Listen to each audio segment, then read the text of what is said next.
Hello friends, welcome back to our channel. Now in this video I want to share with you the mistakes that almost killed my chicks while brooding them. The mistakes which almost killed my chicks while I was brooding them. So there are so many of them, but today I'm going to share with you 4 of them which you're going to also learn so that you may not be a victim when you're doing the brooding part of your chicks. Remember, the process of raising birds starts from the brooder house. How you set up the house, how you set your source of light, how you organize the drinkers, the feeders, the feeds that you give the birds. Everything starts from the brooder.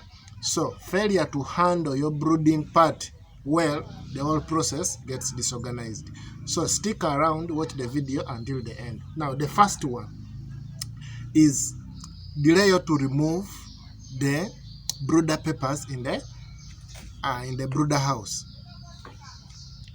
What does this mean? Brooder papers are those papers which you put on top of the wood shavings or the coffee husks, whatever you choose to use in your brooding house. Now, those papers have a period where you have to remove after that period. For example, when you're using newspapers are very light, okay? They are very light. So those ones, you don't go beyond 3 days. By 3 days, the chicks can identify feeds and the hussicks. So make sure you remove them as quick as possible, okay, in the brooder house. Then if you're using the brooding papers, they are a bit with a thick layer. You can stretch to between 3 to 5 days, okay? But you also have to monitor, because there are some people who keep on dropping water in their brooder house. It is a very wrong habit. So if your brooder house, you have dropped water, make sure that you remove those things also at 3 days. But if you have maintained your brooding papers dry, you can remove your brooding papers up to 5 days. Why do we remove them at newspaper 3 days, then these ones 3 or the 5th day?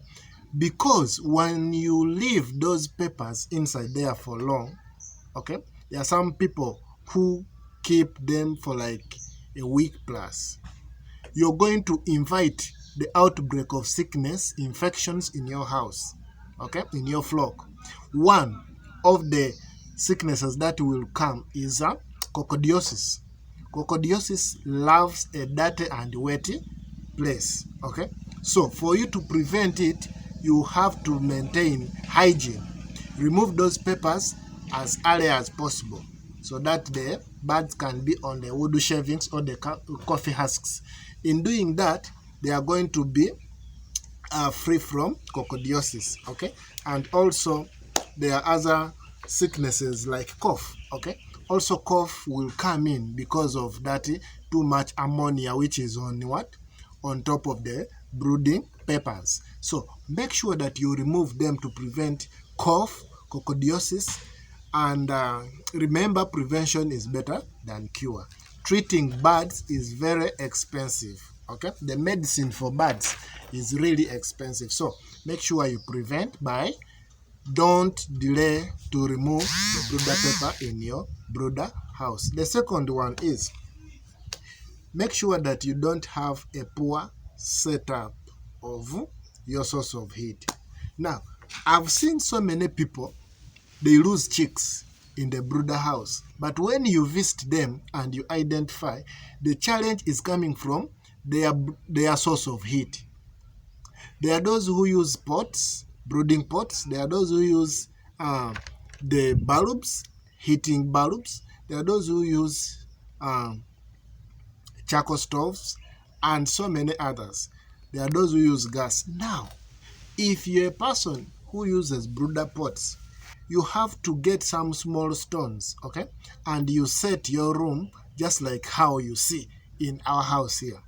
You have to make sure that you put those stones down so that your pot may sit on it. Remember, the heat you're putting is for the birds, but there are some people who go and raise these brooding pots up, okay, and you find that birds are struggling down. There is no heat. The heat is all just evaporating, going upwards, and you find that maybe your house is open, so the heat keeps on escaping. In that, you're going to find some chicks are dying because of coldness. Now, if they don't die because of coldness, they will get ammonia. They will get pneumonia. There is pneumonia for birds. Okay, they will become sick and they die because of too much coldness. So make sure you set up your brooding pot very well so that you may not lose your chicks. Okay, sorry, my camera is moving. So that you may not lose your chicks. Make sure that you have your pot set well. Okay, if you're using charcoal, make sure that you be so careful. Don't allow the ash, okay, to pour on the brooding peppers, because it will pour and then it burns the chicks. Then you lose. Okay, there is a friend who lost the whole farm because of just the poor setup of their source of heat. So don't be caught unaware, please.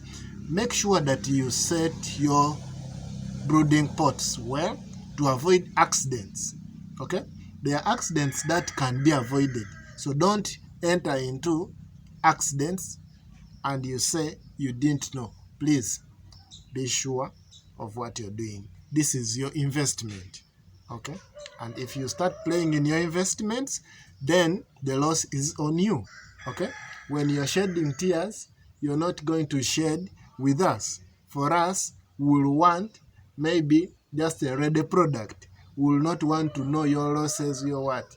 For example, if I'm a customer who is coming to support you by buying what you have, me, I will want a ready bird. Okay, the other process, how you raised it, I will not know. So it is you, the farmer, who will know the process, how you struggled to reach to maturity of your birds. So make sure that you set up your birds, you set up your pot, your source of heat, so well. The third one is,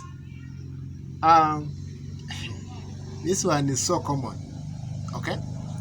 Trusting helpers at the farm.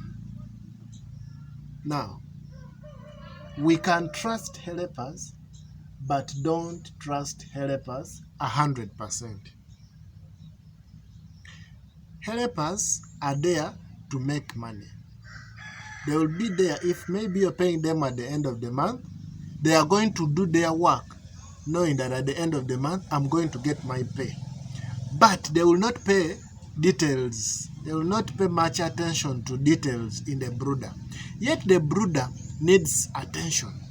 For example, you have to identify a sick bird or a sick chick. Then you pay attention to it. 2, you have to make sure that they are those weak birds. They need your help. Make them drink the glucose, the multivitamin you have put. Help them. Then 3, they are those chicks in the brooder. They arrive when they have some disability. You have to help them. Okay? They must grow. But the workers will not pay attention to that. And then you will start collecting dead chicks each and every day. So make sure that the owners of the farm, please, you are available at the farm, most especially during brooding of your chicks. At least when the birds have matured, you can even take a trip away of the farm. But when your birds are available, please make sure that you are also a full-time employee. Okay? Even if you have workers, be a full-time employee until the brooding period is done. But when you delay and you leave helpers, they will help you what they can, but they will not help you 100%. Farmers who are outside there, make sure that you create time for your business. Create time for your farm. Pay attention to details. You will not lose chicks. But when you just go away and you just trust workers, that's the end of you. Okay? That's the end of you. So make sure that you have to be available at your farm. Okay? For example, right now we are brooding here 400 chicks. Okay? And I cannot leave home because the birds are at the farm. Morning I have to monitor, afternoon I have to monitor, and then evening I have to monitor, so that I may avoid losses at the farm. So farmers who are outside there, make sure that you be available at your farm. These chicks, their progress is determined by the time you give to them in the um, in the brooder house. So don't trust workers. They are good, yes, but when it comes to brooding part of it, let them help you when you, the vision bearer, you are available. Okay. Then the other one is how do you set up your drinkers and the feeders? Also, that matters a lot. You know, when these chicks are growing, they kind of have no common sense. Okay, mostly the first 3 days. So you have to help them. Okay, you have to put the feeders closer to the chicks. Put the drinker in the middle of the feeds so that when they eat, they turn like this. There is water to drink. Okay, don't put water very far. There are some people, you visit them at their farm and you find a very disorganized brooder. Okay, even the birds get accidents because of a disorganized arrangement of your feeders and drinkers. So arrange your things well, so that when a person is coming to, when the person visits, you will really admire and will know that, yeah, you are good at what you're doing. So make sure that you arrange them, that when you put here a feeder, put next a drinker. A feeder, a drinker. That's how you should arrange, so that when a chick is feeding on this drinker, it turns like this. There is this drinker. Okay, feeding here, it turns like this. Drinker is here, it drinks. The same to the next one, like that, like that, like that. In doing that, your birds will be prevented from accidents. Okay, and of course another thing is, at day 1 you can put the drinkers on the floor, but as days pass by, make sure that you, sorry, some birds were disturbing me here. So as you move by, make sure that you put the drinkers a bit, you suspend it a bit high, so that the dirt may not enter the water to cause for you other infections. So make sure that you set up well your drinkers and feeders. Now the last one, okay, the last one is this one. I feel bad about it. Giving antibiotics and boosters to your birds while they are in the brooder. That is a very wrong, and you damage your birds, most especially giving them without noticing any sign of sickness, any symptom. Okay, now you find a farmer, the birds arrive like this, is buying coccidiosis, is mixing, is giving them meat boosters, is giving them, you're killing your birds at early stage. Time will come when they get sick and you cannot even use any antibiotic to treat the sickness. Yeah, simply because you've overused the antibiotics and you've put in the too much meat boosters, so the birds have become abnormal. They are just now going to even explode because you've given them meat boosters at the early stage, antibiotics at the early stage, where it was even not necessary. Okay, antibiotics, let me advise you, when you want to give any antibiotic just for prevention, always on the 3rd day, like for the broiler birds, that's when you can give in some antibiotic. Okay, and you put a very small percentage just to prevent.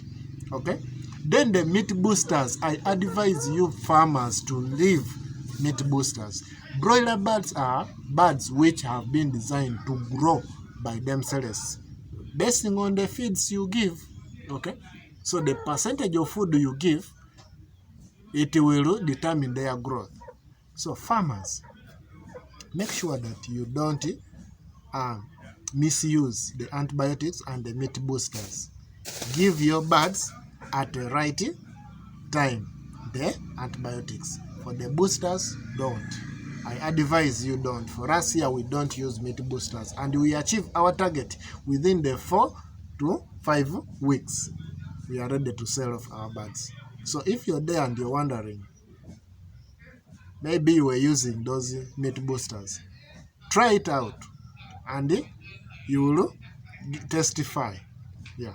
So thank you so much.